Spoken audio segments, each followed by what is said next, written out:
A little slower walk through with the Jungle House. Got lots of baby pup bananas coming up.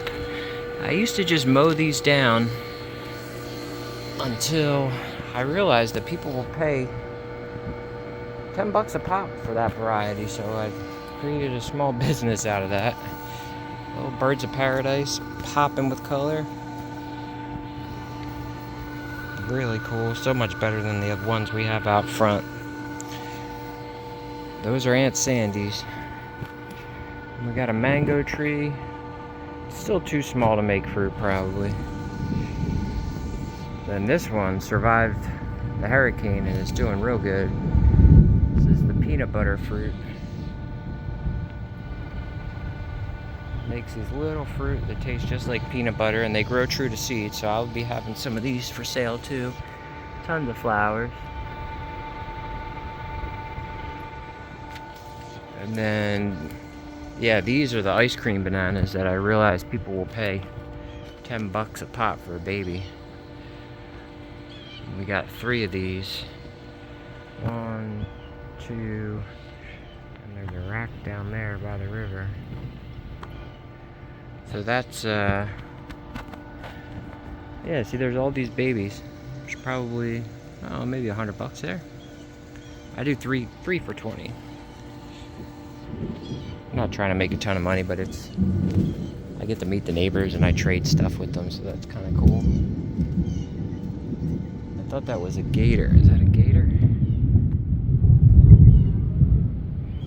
That is not a gator. The elephant ear just makes giant leaves, hoping they get like taller than us. Create a shade area underneath the bananas.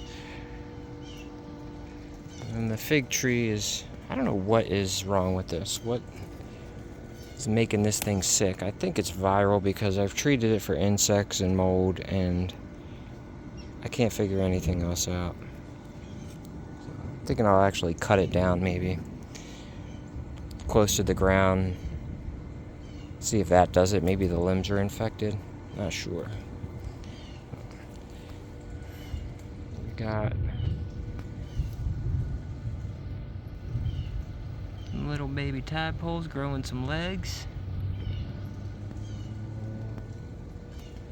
Some key limes. The key lime tree is really happy. We got this coconut palm, which was like stunted for probably a year, maybe 6 months. It didn't want to grow at all, and it's just kind of blowing up. Suddenly it's taller than us. And the bass pond, turtle pond. The turtle's out front in his little enclosure. Let's see if we can see the largemouth. Probably not with this kind of daytime glare. He's in there somewhere. Creeping around down there, around his filters. He comes out at night when I turn the light on because he knows I'm gonna feed him some fish. Go down to the river, grab some mosquito fish or Mayan cichlids, or there's like saltwater anchovies. I'll grab those and drop them in. That's the banana circle, which is really got set back by the hurricane, I think, because this used to make big bundles like on the other side, and this year it's doing that. Pretty weak stuff. Oh look, these are starting to fill out. They're almost ready to pick, but they're about 3 inches long. Stubby little guys. This is tea, natural caffeinated tea. I chew these sometimes when I'm mowing the lawn for extra energy. And that's a sour orange. Hasn't fruited yet, I'm not sure if it will. And this is the back. The Areca palm is, these are Arecas right here, but this one is just stout. Really setting up a nice shaded area. Protects the window.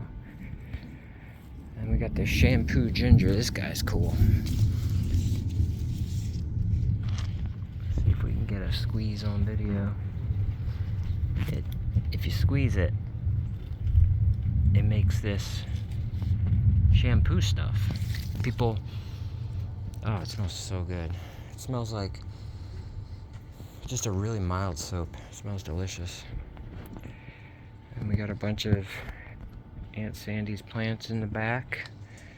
A lot of them are ornamentals. Some of them are bananas. I don't know what. Most, like 90% of them, I have no idea what they're called. That's a hummingbird bush that was about 12 foot tall that I cut in half, and it's really filling out again. More Aunt Sandy plants.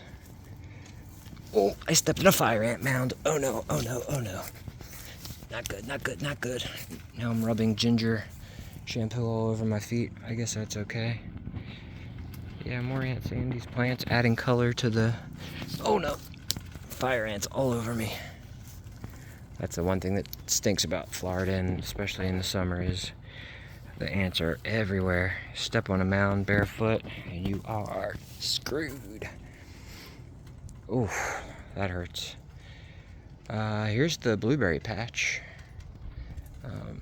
There's a plumeria there, which was just a stick maybe a month ago. Everything grows so fast. But these are those, and those are native blueberries. And these are all southern high bush blueberries, except for that one. Forget what that's called, but... And then we got a clementine, which... Talk about sad. This thing... I don't know what... It must have some kind of disease or something. It just always looks so sad. That's really one of the few plants I'm really struggling with. More blueberries, and then this is the mom and pop plants. Stacy's grandmom and grandpop plants. They're dedicated to. And we're supposed to get a hurricane this week, and if we do, this will be one of the few things that comes in, because it's probably only going to be a Cat 1. This is our pear tree, which another one that was 4 to 6 foot tall and struggling, and now it is just massive. I had to cut it last week, and it's already taller than the house again. My rule is I keep everything like right at the height of the roof so it's not rubbing against anything. And this is the front. Everything packed in. You got the birds of paradise. I like the orange ones better, but they're still cool.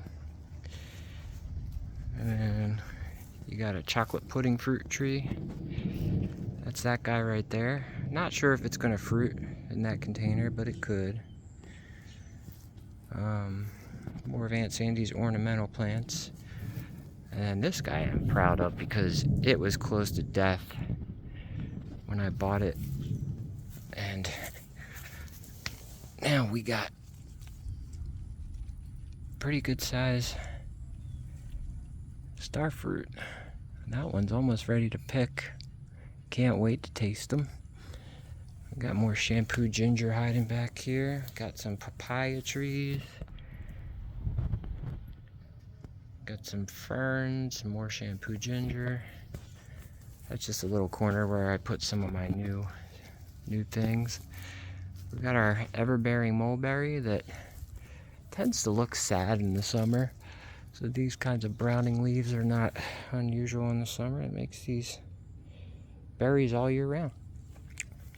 And they're delicious. Got some herbs, some rosemary. There's oregano on the floor of that somewhere. This is the jungle patio. There's our little turtle enclosure. He's still a little baby, so he just chills in there. More tadpoles in the little fountain.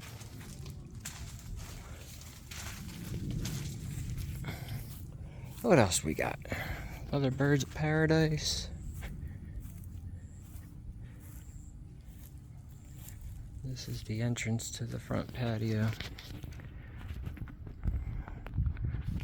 That's why we call it the jungle house, because it's just full of plants. And more tadpoles. Some white frangipanges. What else is here? We got our paradise fruit vine. I grew this from like a stick that was 6 inches long, and now it's taken over the trellis. We got a calamondin, sour orange. These guys are kind of like a Sour Patch Kid.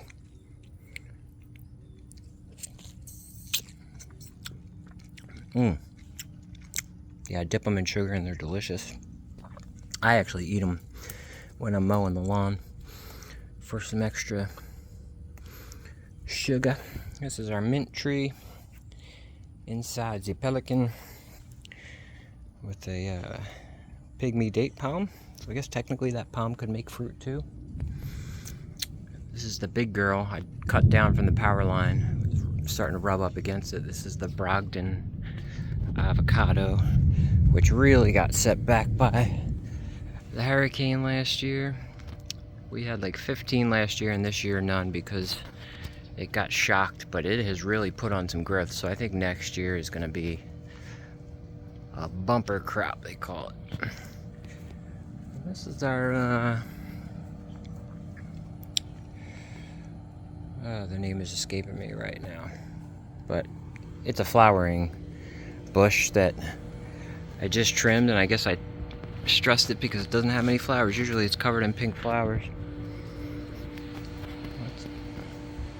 That's the back of the avocado, and then this is my baby nursery for anything that either got sick or is being propagated. This jade tree got knocked down by a storm, and I rerooted it maybe 2 weeks ago, and it hasn't yellowed, so I think it has a chance. Some baby dragon fruit. These are all mulberry trees and passion fruit vines that I will sell. That's full of mulberries trees. And then back around to the backyard, some bananas, some frangipanges, some dragon fruit. Again, I'm not making like a business out of it, but just to kind of meet the neighbors and get paid for cleaning up your yard, which is kind of cool. And that's the whole walk around the casa on Chancellor Boulevard. This is the preserve across the way. They aren't allowed to build on, so it's just jungle. The Jungle House. Alright, if you watched, thanks for watching. Peace, y'all.